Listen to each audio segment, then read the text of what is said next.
ব্যস্ততম পুরান ঢাকার কোল ঘেঁষে দাঁড়িয়ে আছে ৩০০ বছরেরও বেশি পুরানো এক বিষয়, যাকে আমরা চিনি লালবাগ কেল্লা। এটি কেবল একটি দুর্গ নয়, বরং এটি মোগল স্থাপত্যের এক অনন্য নিদর্শন এবং বাংলার মোগল ইতিহাসের এক নীরব সাক্ষী, এক বিয়োগান্ত প্রেমের নীরব সাক্ষী। আজকের এই ডকুমেন্টারিতে আমরা জানব এই অসমাপ্ত দুর্গের অজানা ইতিহাস এবং এর পরতে পরতে লুকিয়ে থাকা রহস্য।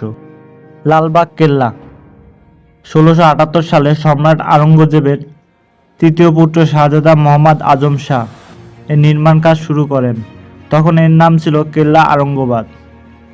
মাত্র ১৫ মাস পর মারাঠা বিদ্রোহ দমনের জন্য পিতা তাকে দিল্লিতে ডেকে পাঠান। কাজ অসম্পূর্ণ রেখেই তাকে চলে যেতে হয়। ঢাকার সুবেদার হয়ে আসেন শায়েস্তা খাঁ। তিনি কাজ শুরু করলেও এক বিয়োগান্ত ঘটনার পর ১৬৮৪ সালে তিনিও পুরোপুরি কাজ বন্ধ করে দেন। আপনারা স্ক্রিনে যে ভবনটি দেখতেছেন, এই ভবনেই শায়েস্তা খাঁর অতি আদরে কন্যা পরিবিবির কবর। পরিবিবির অকাল মৃত্যুতে শায়েস্তা খাঁ মানসিকভাবে ভেঙে পড়েন। কন্যার মৃত্যুর শোক সইতে না পেরে তিনি এই ভবনটিকে অপয়া ঘোষণা করেন। পরবর্তীতে শায়েস্তা খাঁ কেল্লার কাজ পুরোপুরি বন্ধ করে দেন। পরিবিবির সমাধি তৈরিতে রাজস্থান থেকে মার্বেল পাথর এবং বিহার থেকে কালো কোষ্ঠী পাথর আনা হয়েছিল। লালবাগ কেল্লার প্রধান আকর্ষণ তিনটি স্থাপনা: লালবাগ কেল্লা পুকুর, লালবাগ কেল্লা শাহী মসজিদ এবং লালবাগ কেল্লায় মোগলদের ব্যবহৃত হাম্মামখানা।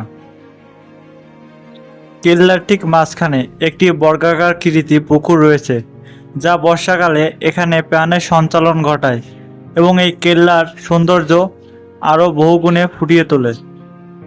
পুকুরের পানি ব্যবহারের জন্য পুকুরের চারপাশে ইট ও সুরকি দিয়ে বাঁধানো ঘাট রয়েছে। এছাড়াও গরমের দিনে যখন এই পুকুরের পানি শুকায় যায়, তখন এখানের ঘাস গবাদি পশুর খাদ্যের যোগান দেয়। পুকুরের কয়েক কদম সামনে এগোলে দেখতে পারবেন মোগলদের হাম্মামখানা, যা মূলত শৌচাগার ছিল এবং এই ভবনের উপরের অংশে অর্থাৎ দোতলায় বিচার কার্য সম্পাদন করা হতো। হাম্মামখানার ভিতরে প্রবেশ করতেই আমার চোখে ভেসে উঠল ৪০০ বছরের পুরাতন মার্বেল। আমি এই মার্বেলকে নিজের হাতে স্পর্শ করতে পেরে একবার অনুভব করুন তো, ৪০০ বছর পূর্বে এই ভবনটি কত কর্মব্যস্ত ছিল। সুবেদার ও তার পরিবারবর্গের লোকজনের প্রয়োজনীয় কাজ এখানে সেরে নিতেন। আজও ভবনটি দাঁড়িয়ে আছে, কিন্তু তার পরিবার, তার বংশ পরম্পরায় কেউ নাই, যা আজ শুধুই মোগলদের আভিজাত্যের পরিচয় বহন করে চলেছে। লালবাগ কেল্লার আলোচিত এই সুড়ঙ্গটি নিয়ে অনেক মতবিরোধ থাকলেও এর কোনো সঠিক সিদ্ধান্ত আজ অবধি প্রকাশ পায়নি। অনেকের মতে এই গোপন সুড়ঙ্গটি দিয়ে বুড়িগঙ্গা নদীর পার পর্যন্ত যাওয়া যেত। আবার অনেকে ধারণা করেন এটি যুদ্ধের ক্ষেত্রে সৈন্যরা পলায়নের মাধ্যম হিসেবে ব্যবহার করত। আবার অনেকের বিশ্বাস এই গোপন সুড়ঙ্গটি জিনের আস্তানা হিসেবে ব্যবহার করা হয়, যা কেউ প্রবেশ করলে আর জীবিত অবস্থায় ফিরে আসে না।